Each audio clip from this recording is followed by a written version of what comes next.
तुम्ही म्हणता ना की घरातून बाहेर पडल्यानंतर उत्साह वाटत नाही, नेमकं काय चाललंय वगैरे वगैरे वगैरे वगैरे. तुम्ही 10-15 वर्षापूर्वी, आज तुम्ही या शहरामध्ये आहे, मी या राज्यामध्ये आहे, या सगळ्या प्रक्रिया आपण डोळ्यानं बघतोय, अनुभवतोय. 10-15 वर्षापूर्वी सत्ताधारी पक्षाचे लोक जन आक्रोश मोर्चे, लव जिहाद, दंगलीचे विषय हे होणार नाही त्याची काळजी घेत होते. हे तर खरं आहे का खोटं आहे? की आपण सत्तेमध्ये आहोत आणि सत्ताधारी पक्षानं कुठेतरी ह्या गोष्टी टाळण्याकरता पुढाकार घेतला पाहिजे, टाळल्या पाहिजेत. आज ह्या सगळ्या गोष्टी सत्तेवर असलेले लोक घडवतायत आणि सत्तेवर असलेले लोक घडवाव्या म्हणून प्रयत्न करतायत. हे किती चिंताजनक आहे. सत्ताधारी पक्ष कुठलाही असू दे, त्याची जबाबदारी काय आहे? जबाबदारी आपल्या अधिपत्याखाली असलेल्या राज्यामध्ये किंवा देशामध्ये कायदा आणि सुव्यवस्था व्यवस्थित राहिली पाहिजे.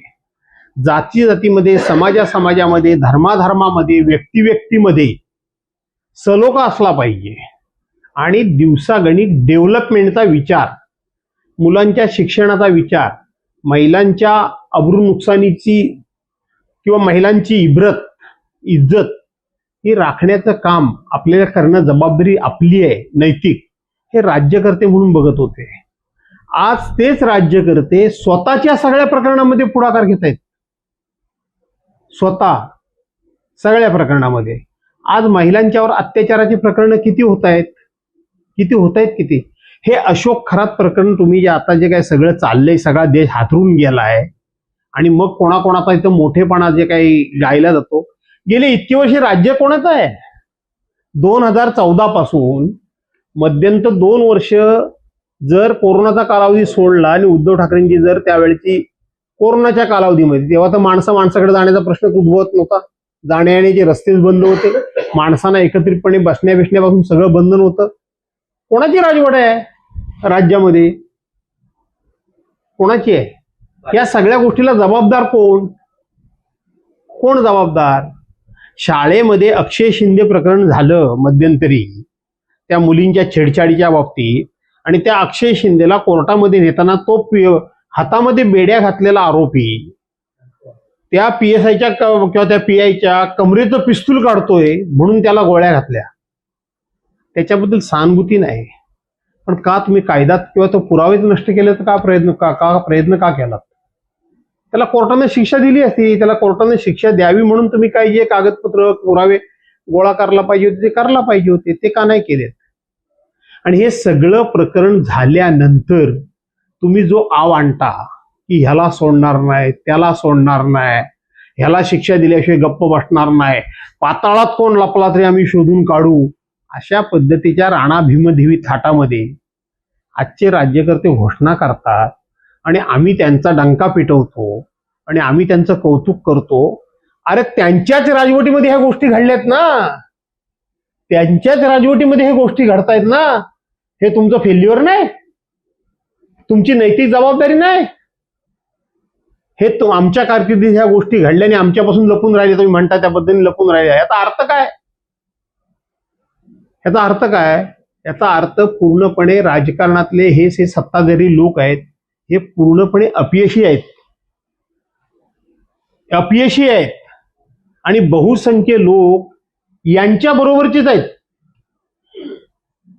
हेच जर आज काँग्रेस पक्षाचं सरकार असतं तर हे आजचे जे राज्यकर्ते आहेत ह्यांनी अख्खा राज्य आणि अख्खा देश डोक्यावर घेतला असता एका गोष्टी करता.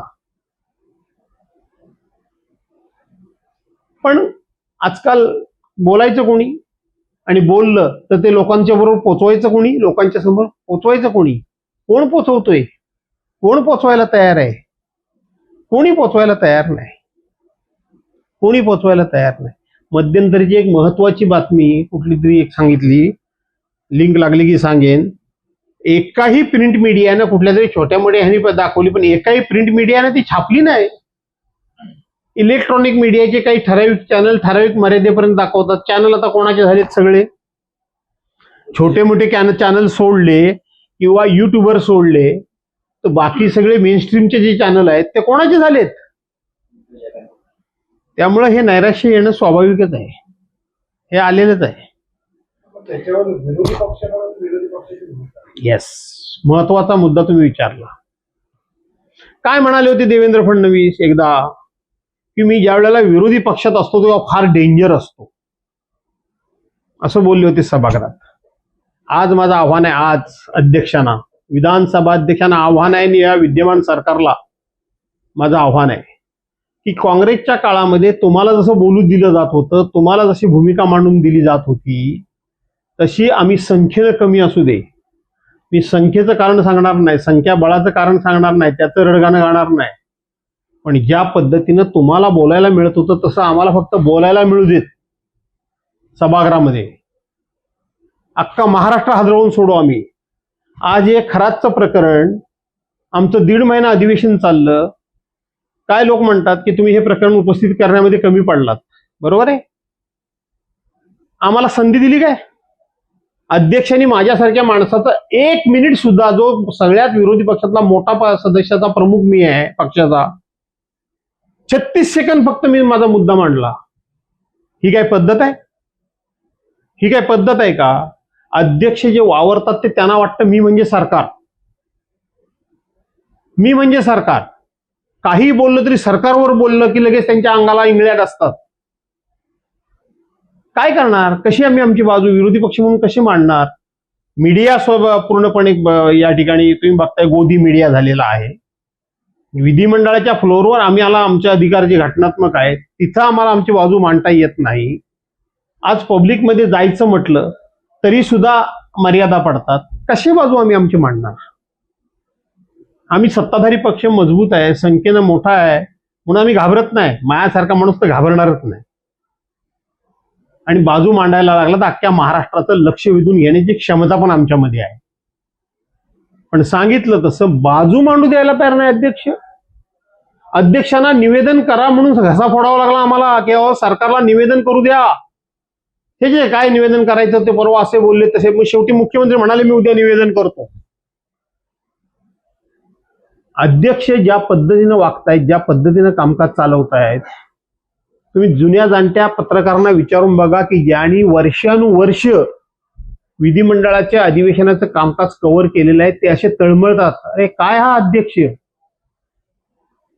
म्हणजे सरकारच्या वतीनं कोणी ऑब्जेक्शन घेण्याच्या अगोदर अध्यक्षच पुढं, हा कळलं, बस झालं, संपलं, तुमचा आम्हाला विषय पोचला, कळला.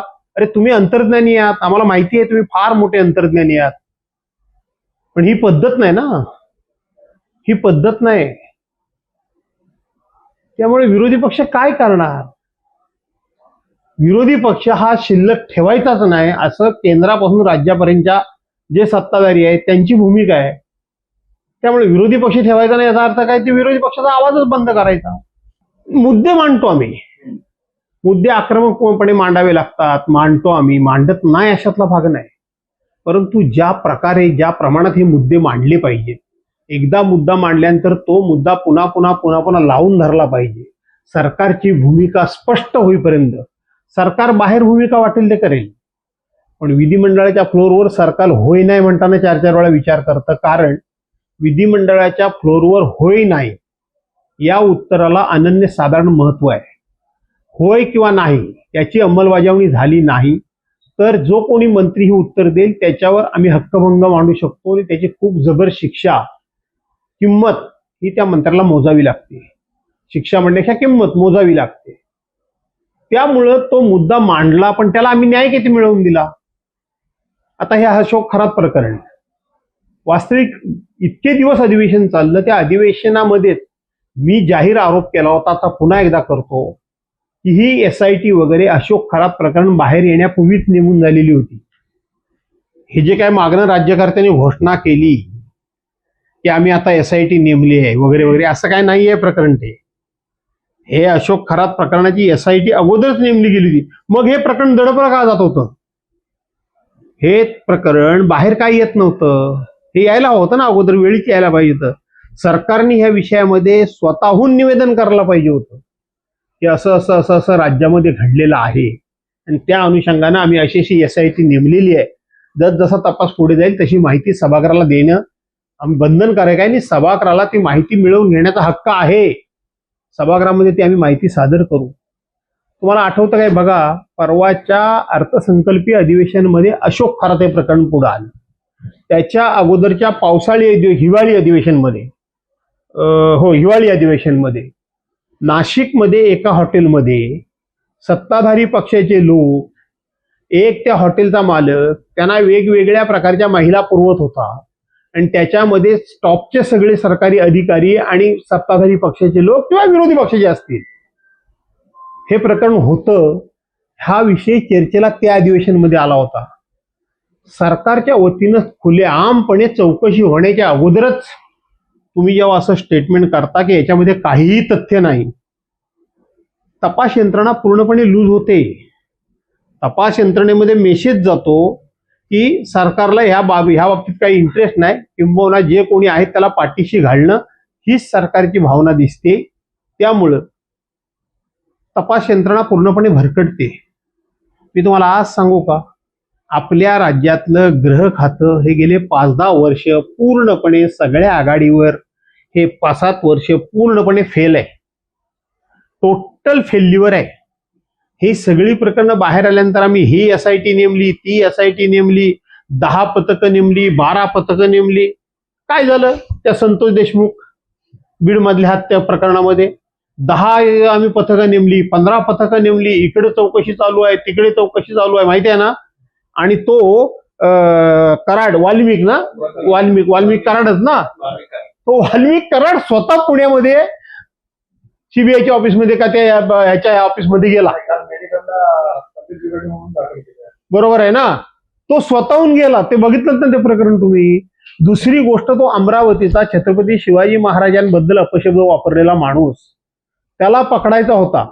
त्याला पोलीस संरक्षण, त्याला पोलीस व्हॅन, आणि तो त्याला पकडला कुठं? महाराष्ट्राच्या पोलिसांनी आंध्र प्रदेशमध्ये. तुमचे पोलीस त्याच्या संरक्षणाला, तुम्हाला तुमच्या पोलिसांना त्याच्यावर लक्ष ठेवून त्या इन्फॉर्मेशन कलेक्ट करता आली नाही. कोणाला सांगता तुम्ही? हे सगळं सांगायचं ह्याच्या पाठीमागे पूर्णपणे सत्ताधारी पक्षाचे लोक आहेत. कसं यांच्या पक्षाच्या लोकांची बोलायची हिंमत होते की काही करा आणि आपला बॉस ज्या बंगल्यावर बसलाय त्या बंगल्यावर या, आपल्याला काही होणार नाही. तुम्ही आहात कुठं? परवांच्या दिवशी साताऱ्यामध्ये जिल्हा परिषदेच्या अध्यक्षाच्या निवडीचं प्रकरण तुम्ही बघितलं ना. सत्ताधारी पक्षातले लोक, त्यांच्या मंत्रिमंडळातला कॅबिनेट मंत्री जो त्या जिल्ह्याचा पालकमंत्री, त्याला पोलीस मारतात. तो रक्तबंबाळ होतो. कुठं चाललंय? याच्यामध्ये मुख्यमंत्र्यांनी फार फार फार मोठा प्रमाद केलेला आहे. राजकारणातल्या साठमारीमध्ये एका अधिकाऱ्याला वाचवण्याकरता त्यांनी पूर्णपणे आज ह्या प्रशासनाला आपल्या डोक्याच्या वर 5 फूट नेऊन ठेवलेलं आहे. फार अवघड होणार आहे. पालकमंत्र्याला ऑन कॅमेरा रक्तबंबाळ करेपर्यंत पोलीस हे करतात. मतदान करायला आलेल्या 2 सदस्यांना मतदानाच्या हॉलमधून उचलून घेऊन जातात. अरे, जेलमध्ये जर एखादा माणूस असेल आणि मतदान करायचं असेल तर त्याला जेलमधून मतदानाला आणलं जातं. इथं तर सकाळी गुन्हा काहीतरी दाखल केला अचानकपणे, आणि त्यांनी मतदान करू नये म्हणून त्यांना तुम्ही उचलून नेता. त्याच्यानंतर हा विधान परिषदेमध्ये प्रश्न उपस्थित केला जातो. उपाध्यक्षांनी त्याला सस्पेन्शनची ऑर्डर दिली आणि मुख्यमंत्री आणि सभापती सांगतात सस्पेंड करण्याचे अधिकार तुम्हाला नाहीत, ते रोखून धरलं. आता हे किती गंभीर प्रकरण आहे ते पुढे आहे का? त्याच्या अगोदरच 4 दिवस विधानसभेमध्ये तालिका सभापती, उपाध्यक्ष तर रेग्युलर असतो, तालुका सभापती तात्पुरता असतो. तालिका सभापतींनी एका सेक्रेटरीला सस्पेंड करण्याची ऑर्डर दिल्या की जो आपल्या रत्नागिरी जिल्ह्याचा कलेक्टर होता, अतिशय चांगला अधिकारी, त्याची ताबडतोब संध्याकाळी अंमलबजावणी झाली. आणि उपाध्यक्षांनी ऑर्डर देऊन ती ऑर्डर फिरवली गेली. एका अधिकाऱ्याला पाठीशी घालण्यापायी तुम्ही प्रशासनाला किती चढवून ठेवलंय. कोणाला ऐकणार आहेत हे अधिकारी? कोणाला ऐकणार आहेत? कुठला न्याय मिळणार आहे? त्यामुळं तुम्ही जे म्हणता ना तो विषयच वेगळा. पण त्यांनी काय केलं हा महत्वाचा मुद्दा नाहीये. सरकार म्हणून यांनी काय केलं. तुम्हाला असे आपसात एकमेकाशी वाद करायचे होते ना, एकनाथ शिंदे आणि भाजप असा तो वाद होता ना. वास्तविक उपाध्यक्षांनी ऑर्डर दिल्याची अंमलबजावणी 1 दिवसाकरता तरी करणं भाग होतं. आता याच्या पुढं विधानसभेमध्ये, विधान परिषदेमध्ये कशाला घाबरतील अधिकारी. मुख्यमंत्र्यांनी सांगूनच टाकलं की तुम्हाला सस्पेंड करण्याचा अधिकारच नाही. हे गंभीर किती आहे, हे गंभीर मी मानतो. विषय लक्षात की नाही तुमच्या, किती गंभीर आहे. एक तासासाठी नरहरी झिरवळ 1 तासाकरता का होईना पण ते करायला पाहिजे होतं. नरहरी झिरवळच्या म्हणजे कॅबिनेट मंत्र्याच्या दालनामध्ये त्याच्या पीएवर एलसीबीची रेड होते आणि मुख्यमंत्र्यांनी जेव्हा हा मीच प्रश्न उपस्थित केला, मुख्यमंत्री मला उत्तर किंवा सभागृहाला उत्तर किंवा राज्याला उत्तर देतात की उद्या माझ्या ऑफिसमध्ये सुद्धा रेड करायला माझी परवानगी घेण्याची गरज नाही. अरे काय काय करून बसलाय तुम्ही. कुठे नेऊन ठेवताय हे प्रकरण. किती डोक्यावर चढवताय. एक तर हे अधिकारी म्हणजे इतके, म्हणजे त्यांना एवढे अमर्याद अधिकार दिलेले आहेत आणि हे अशा प्रकरणांमधून तुम्ही असे निर्णय राजकारणाकरता घेता. म्हणजे म्हातारी मेल्याचं दुःख नाही, काळ सोकावतो जो म्हणतात ना, त्याला हे 2 परफेक्ट निर्णय लागू आहेत. 100% तसंच आहे. पण ते तुम्ही करा, आम्हाला त्याच्याशी सुख ना दुःख. पण तुम्ही जे काय ह्या घमेंडीमध्ये आहात की आम्ही हा चंद्रसूर्य असेपर्यंत या सत्तेमध्ये होतो असं तुम्हाला वाटतं काय. उद्या हे तुमच्यावर उलटणार नाही आहे का. हे प्रकरण तुमच्यावर सुद्धा उलटणार आहे. लोकशाहीमध्ये प्रशासकीय अधिकाऱ्यापेक्षा लोकप्रतिनिधी हाचा अधिकार, मान सन्मान हा थोडा वरती असला पाहिजे. तुम्ही इथं लोकप्रतिनिधीला एवढं डॉमिनेट करताय. तुम्हाला काय वाटतं, तुम्हाला तेवढे जीव हुजूर करतील. उद्या तुमच्या एखाद्या मंत्र्यावर सुद्धा पोलीस हात टाकायला मागे पुढे बघणार नाहीत. त्यावेळेला काय कराल तुम्ही. त्यावेळेला काय कराल. हात मागे पुढे बघायला अधिकारी बघणार नाहीत. अजितदादांचं काय झालं. काय झालं काय अजितदादांचं. काय वाटतं लोकांना. लोकांना काय वाटतं पेक्षा लोकांच्या मनामध्ये काय वेगळं आहे असं वाटतं तुम्हाला. अहो पुऱ्या अधिवेशनमध्ये त्यांच्या मंत्रिमंडळातला एक महत्वाचा सहकारी, राज्याचा उपमुख्यमंत्री, याचा अपघात झाला की घातपात झाला ही शंका असताना सरकारच्या वतीनं एका शब्दानं निवेदन केलं गेलं नाही. तुम्ही आहात कुठे. पहिल्या दिवशी फक्त श्रद्धांजली वाहिली आणि सभागृह स्थगित करून टाकलं. निवेदन झालं नाही.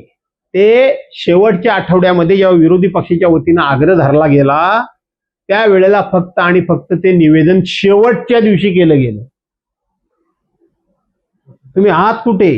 राज्याचा उपमुख्यमंत्री, त्यांच्या मंत्रिमंडळातील सहकारी, त्याच्याबद्दल सरकारची जबाबदारी सरकारने हे करायला पाहिजे होतं की अवगत करायला पाहिजे होतं संपूर्ण सभागृहाला. होत नाही. त्यामुळे सहयोगी पक्ष संपवण्याचा षडयंत्र तर आहेच. पण मी तुम्हाला सांगतो भाजपचा ग्राफ लवकर उतरेल. असं आहे की मुळामध्ये आम्ही हे करायला पाहिजे हे आम्ही नाकारतच नाही. पण आज आम्ही जशा पद्धतीने अस्वस्थ आहोत तसे सत्ताधारी पक्ष देखील अस्वस्थच आहे.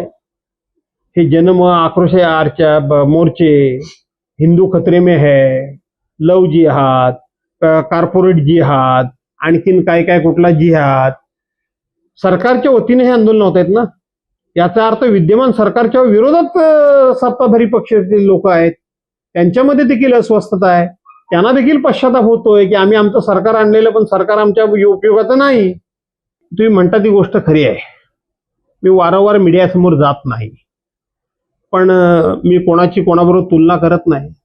तुम्ही मोठमोठ्या नेत्यांचं एखादं स्टेटमेंट काढून बघा आणि माझं काढून बघा. जेवढे मला व्ह्युअर्स आहेत तेवढे जवळजवळ कुठल्या नेत्यांना महाराष्ट्रात आहेत असं मला दिसत नाही. बरोबर ना. मला दिसत नाही.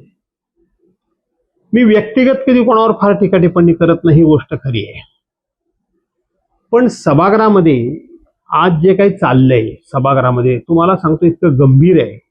सभागृह विरोधी पक्षाची संख्या कमी असल्यामुळं आम्ही एकही मिनिट सभागृहाचा वाया घालवत नाही. परंतु अध्यक्ष सभागृहाचं मेन कामकाज आहे ते साधारणपणे 5च्या पुढे घेतात. 5च्या पुढं, 5 वाजल्याच्या पुढं. म्हणजे आमच्याकडे आता असं झालंय की विधान भवन हे नाव बदला आणि लक्षवेधी भवन असं नाव लावा असं आम्ही सारखं सांगतोय. नियमाप्रमाणे एका दिवसात नियम 105 अन्वये 3च्या वरती लक्षवेधी लावता येत नाही. आणि याच्यावर BSc मध्ये सुद्धा अनेक वेळा सत्ताधारी विरोधी पक्षांनी सांगितलं, चर्चा झाली. अध्यक्ष 36 लक्षवेधी लावतात एका दिवशी. 3 कुठे आणि 36 लक्षवेधी एका दिवसात. आणि वरती ऐकवतात काय, सभागृह हे नियमानं चालेल, कायद्यानं चालेल, नियमाच्या बाहेर कोणाचं काय मी चालून देणार नाही. अहो तुम्ही काय करताय, तुम्ही कुठल्या नियमात आहात ते आधी सांगा, ते सांगा. जसं ओम बिर्लांवर, लोकसभेचे अध्यक्ष ओम बिर्लांवर विरोधी पक्षांनी अविश्वासाचा ठराव मांडला. लोक काय म्हणतात, त्यांची हार झाली. त्यांना कळत नाही काय की आपल्याकडे संख्या किती आहे, आपण हारणार आहोत. पण ओम बिर्लांचं चरित्र तर सगळं मांडता आलं सभागृहासमोर आणि अख्ख्या देशासमोर गेलं. त्यानिमित्तानं आमच्यावर पण तीच पाळी आली आहे. सभागृहामध्ये मी म्हणतो तसा विरोधी पक्षाचा हक्काने वेळ जर दिला ना तर तुम्हाला मी मगाशी सांगितलं, पुन्हा सांगतो, आम्ही बस संख्येनं कमी आहोत पण दे माय धरणी काय करू. दुसरा प्रश्न तुमचा जोडून आहे, त्याच्यातून मला पळ काढता येणार नाही की या सगळ्या भानगडीमध्ये पक्ष आपला पुढे सरकावा किंवा जी काही मोडतोड झालेली आहे किंवा सध्याच्या परिस्थितीमध्ये पक्षाला वाढ करण्याकरता तुम्ही काय करताय हा तुमचा प्रश्न. खरी गोष्ट आहे, आम्ही कमी पडतोय. आम्ही अख्खा महाराष्ट्रामध्ये बाहेर पडलं पाहिजे. आम्ही महाराष्ट्र ढवळून काढला पाहिजे. आम्ही अनेक प्रश्नांवर रान उठवलं पाहिजे. आम्हाला आज जरी मेनस्ट्रीम मध्ये त्याच्यामध्ये पब्लिसिटी मिळाली नाही, मिळते नाही तर छोटे जे चॅनल्स एवढे झालेले आहेत त्यांच्या मार्फत आमचे विषय सगळीकडे पोहोचू शकतात. समजलं.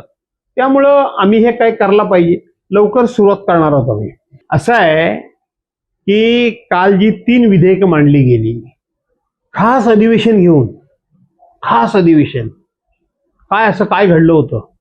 2029ची निवडणूक लागली होती काय, उद्याच्या उद्या तुम्ही महिलांना रिझर्वेशन देणार होतात आणि मग आता निवडणूक लागली, मग कसं तर हे कायदा पास नाही केला तर रिझर्वेशन कसं मिळेल. असं आहे की सरकारचं याच्यामध्ये एक तर सरकार हे किती अज्ञानी आहे, बेअकली नाही मी म्हणत आहे, हे स्पष्ट झालं. 2023ला महिलांना 33% आरक्षण देण्याचा कायदा पास झाला. सगळ्या पक्षांनी पाठिंबा दिला. मग आता पुन्हा काय त्याच्यामध्ये घटना दुरुस्ती करायची. घटना दुरुस्ती वगैरे हे सगळं नाटक होतं आणि घटना दुरुस्ती करायला हे गेलेने तोंडावर पडले. 2023च्या कायद्याला मान्यताच मिळालेली नाहीये हे त्यांना लक्षात आलं. परवांच्या 16 तारखेला सभागृहात बिलं मांडल्यानंतर, अरे आपण बिलं मांडली खरी, मूळ बिल जे 2023 साली मंजूर झालं त्याच्यामध्ये दुरुस्ती करण्याकरता घटना दुरुस्ती करावी लागते म्हणून बिल मांडायला गेला, पण ते बिलच मंजूर झालेलं नाही. ते बिल फक्त मांडून झालं, त्याची पुढची जी प्रोसेस असते राष्ट्रपतींपर्यंत जाऊन त्या प्रोसेसने त्याची पूर्तता करावी लागते आणि कायद्यात रूपांतर करावं लागतं, त्याचे नियम वगैरे करावे लागतात, ते काहीच झालेलं नाही. आणि मग ते घाई गडबडीत 16 तारखेला सह्या घेऊन ते पुढे आणलं. मुळामध्ये इथं महिलांना रिझर्वेशन वगैरे देणं असा महिलांचा फुलका काय विद्यमान सरकारला आलेला नाही की ज्यांच्या संपूर्ण पक्षीय भूमिकेमध्ये, राजकीय भूमिकेमध्ये, वैयक्तिक जीवनामध्ये ज्यांच्या लेखी महिलांचं स्थान दुय्यम आहे किंवा महिलांना स्थानच नाही, त्यांना काय महिलांचं प्रेम आलं. असं झालंय. पश्चिम बंगालची निवडणूक आणि तामिळनाडूची निवडणूक, ही निवडणूक आत्ता सुरू असताना निवडणूक आयोगानं तरी हे अधिवेशन घ्यायला परवानगी कशी दिली. कुठे आहे निवडणूक आयोग, कुठली स्वायत्तता आली, कसं काय तुम्ही निवडणुकीवर परिणाम, असा जो काही निर्णय जर झाला तर त्याचा मतदारावर परिणाम होणार नाही. निवडणूक आयोगानं दिली कशी परवानगी. त्यामुळे ह्यांनी आपटून ह्यांच्या लक्षात आले की तामिळनाडू आणि पश्चिम बंगाल आपल्या हातातून जाते आणि आपली नाचक्की होतीये आणि म्हणून महिलांना प्रभावित करायचं. त्यांना माहित होतं विरोधात जाणार म्हणून, महिलांना प्रभावित करायचं आणि त्या 2 राज्यातले खासदार इकडे प्रचारापासून गुंतवून ठेवायचे मतदानाच्या रूपानं, म्हणून हा दुष्ट हेतू ठेवून आणलेलं विधेयक आहे. हे काय महिलांच्या बद्दल प्रेम नाही, मी म्हटलं तसं ज्यांच्या पक्षामध्ये, ज्यांच्या राजकीय जीवनामध्ये, ज्यांच्या वैयक्तिक जीवनामध्ये महिलांचं काही महत्व नाही, महिलांबद्दल काही आदर नाही, ते लोक कुठं महिलांबद्दल गेले आणि हे द्यायला त्यांना जागा, हे साफ खोटं. एक दुसरी गोष्ट, 2023 साली जेव्हा कायदा मंजूर झाला त्यावेळेला जनगणना करायचं ठरलं होतं. जनगणना करायचं ठरलं होतं. ती जनगणना सुरू झाली का? नाही झाली. तिसरं काय ठरलं होतं की जनगणना करत असताना त्याच वेळेला ओबीसी जनगणनेचा काय ओबीसी आहेत, किती आहेत ह्या देशामध्ये, त्याची सुद्धा आकडेवारी जाहीर करायची. कारण बरेच वर्ष ओबीसींचं असं म्हणणं आहे की आमची जनगणना करा, आमची जनगणना करा, सगळी देशाची करा पण आमची करा ते. आणि तिसरं काय म्हणणं आहे लोकांचं की महिलांना 33% तुम्ही आरक्षण देताय, त्यावेळेला ओबीसी महिलांना पण तुम्ही त्याच्यामध्ये आरक्षण करा. जे 27% ओबीसींचं आरक्षण आहे ते 27% ओबीसी जर त्याच्यामध्ये, त्या 33%च 27% जे काही रेशो प्रमाणे येईल, अनुसूचित जाती, अनुसूचित जमाती आणि ओबीसी, त्या रेशो प्रमाणे त्यांचं आरक्षण तुम्ही ठेवा, हे सांगत होते. तिसरी गोष्ट घातक काय आहे? घातक हे आहे की आता 543 खासदार आहेत, त्याच्याऐवजी 850 खासदार होणार. कसे होणार हे तुम्हाला माहिती आहे का? की ज्या राज्यांनी मुळामध्ये कुटुंब नियोजन, लोकसंख्या नियंत्रण पाळलं नाही आणि वाटेल तशा लोकसंख्या वाढलेल्या आहेत, त्या कुठे वाढल्या आहेत जास्त? तर शहरी भागात. तिथं लोकसंख्येचा आधार घेऊन तुम्ही ही मतदारसंघ रचना करणार. मग ज्यांनी लोकसंख्या नियंत्रण ह्याची अंमलबजावणी केली ते दोषी ठरले का? ग्रामीण भागातल्या लोकांनी ग्रामीण भागामध्येच राहावं याच्याकरता काही लोकांनी उत्पन्नाची साधनं निर्माण केली आणि ग्रामीण भागातला लोकसंख्या रोखून ठेवली. ती चूक केली का?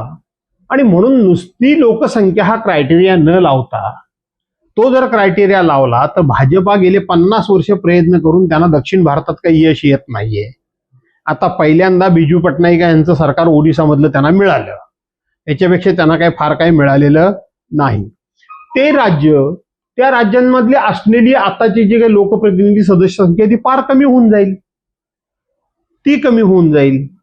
आणि वाढेल कुठे? तर ह्यांची आता जी या ठिकाणी राज्य आहेत, उत्तर प्रदेश, बिहार, राजस्थान, MP वगैरे, ती साईडची जी काही ठराविक राज्य आहेत तिथे प्रचंड प्रमाणामध्ये खासदारांची संख्या वाढणार. त्यामुळे हे तुमचं पाप आहे, तुम्हाला काही त्याशी देणं घेणं नाही. आणि तुम्हाला खरोखर जर महिलांचा पुळका आला असेल तर 2023च्या कायदा तुम्ही पास केलात ना, मग 2024 का नाही महिलांना 30% रिझर्वेशन दिलं? 33% का नाही रिझर्वेशन दिलं? तेव्हाच द्यायला होतं. कायदा पास करायचा 2023 साली आणि त्याची अंमलबजावणी करायची 2029 साली. 2024ला जंप मारली, निवडणूक झाली. पण लोकांसमोर असं काय प्रेझेंटेशन द्यायचं, लोकांसमोर असा काय इव्हेंट करायचा की लोक सगळी हिप्नॉटिझ होऊन हे जसं काही देशाकरताच करतायत. हे काही देशाकरता वगैरे काही नाही. आम्ही आवाज उठवायला पहिल्यांदा, आम्हाला आवाज उठवायला चान्सच नाही. निवडणूक आयोग जेव्हा कधी पक्षाच्या प्रमुखांची बैठक लावेल तिथं मतं मांडतात, परंतु आता निवडणूक आयोग हा स्वतंत्र राहिलेला नाही. आपल्याकडे धोक्याचं फक्त उदाहरण देतो तुम्हाला थोडक्यात. आपल्याकडे सुद्धा आता जे 288 आमदार आहेत ते 352 वगैरे होतील, असं काय 452 वगैरे होतील असं म्हणतात. पण आपल्या रत्नागिरी जिल्ह्यात काय होणार आहे माहितीये तुम्हाला? 2009 साली 9 सालापर्यंत आपले हवा कमी कर 2009 सालापर्यंत आपल्या रत्नागिरी जिल्ह्यामध्ये 7 आमदार होते, सिंधुदुर्गामध्ये 4 होते. 2009ला डिलिमिटेशन कमिटीच्या रिपोर्ट प्रमाणे त्याचा इफेक्ट झाला आणि त्या इफेक्ट प्रमाणे आपल्याकडे 7चे 5 झाले आणि सिंधुदुर्गात 4चे 3 झाले. तुम्हाला माहिती आहे आता आपल्याकडे 5चे 4 होणार आहेत. म्हणजे तू माझ्या मतदारसंघाचं एवढं मोठं भौगोलिक अंतर सांगितलंस आणि किती कठीण आहे, त्याच्यापेक्षाही कठीण होणार आहे. 4 होणार आहेत. सिंधुदुर्गाचे 2च होणार आहेत. जी चर्चा चालू आहे किंवा जे आताचं जे काही धोरण आहे किंवा आताचा जो क्रायटेरिया वाढणार. मुंबईमध्ये 36 आहेत, तिथे कदाचित 55 होतील. आपल्या भागात काय नाही. काय नाही. आता पालघरांनी ठाणे झालं 2, परंतु तिथं मूळ 24 आहेत आमदारांची संख्या. ती कदाचित 30-35 होईल. पुण्यामध्ये 21 आहेत, ते 40-42 होत आहेत. पुण्यामध्ये 21 आहेत. अशी जी काय कोल्हापूरमध्ये 12 आहेत, साताऱ्यामध्ये 10 आहेत. ही जी काय मोठी लोकसंख्या वाढणारी शहरं आहेत, नागपूरमध्ये वगैरे, तिथे वाढतील. असं आहे, ते कॉप्शनचा विषय हा पूर्वी होता. 1992 ते 97ला. 1992ला पहिल्यांदा मी निवडून गेलो. म्हणजे 1980ला आपल्या रत्नागिरी आणि सिंधुदुर्ग जिल्ह्याचं विभाजन झालं. त्याच्यानंतर पुढची 12 वर्षे निवडणुका लागल्या नव्हत्या. 12 वर्षांना निवडणूक झाल्या, त्याच्यामध्ये मी पहिल्यांदा निवडून गेलो. त्यावेळेला कॉप्शनची पद्धत होती. त्याच्यानंतर 97 नंतर ती कॉप्शनची पद्धत बंद झाली. आता पुन्हा कॉप्शन जिल्हा परिषद आणि पंचायत समितीमध्ये कॉप करायचं असं पुन्हा धोरण झालंय. जसं की नगरपालिकेमध्ये पण ती बंद झाली होती. का होती चालू? नगरपालिकेची चालूच होती. नगरपालिका पहिली सुरूच होती. हा ठीक आहे. मग जिल्हा परिषद पंचायत समिती जी झाली त्याच्यामध्ये कॉप करून ते घ्यायचं असं त्यांचं धोरण आहे. बिल तसं आहे, परंतु अजूनपर्यंत तशा प्रकारचं नोटिफिकेशन निघालेलं नाही. कधी घ्यावं काय नाही, नोटिफिकेशन निघालेलं नाही. ते कॉप करून घेण्याची प्रथा ठीक आहे. आता असे प्रत्येक सरकार काय नाही काय बदल करत असतं, त्यातला तो बदल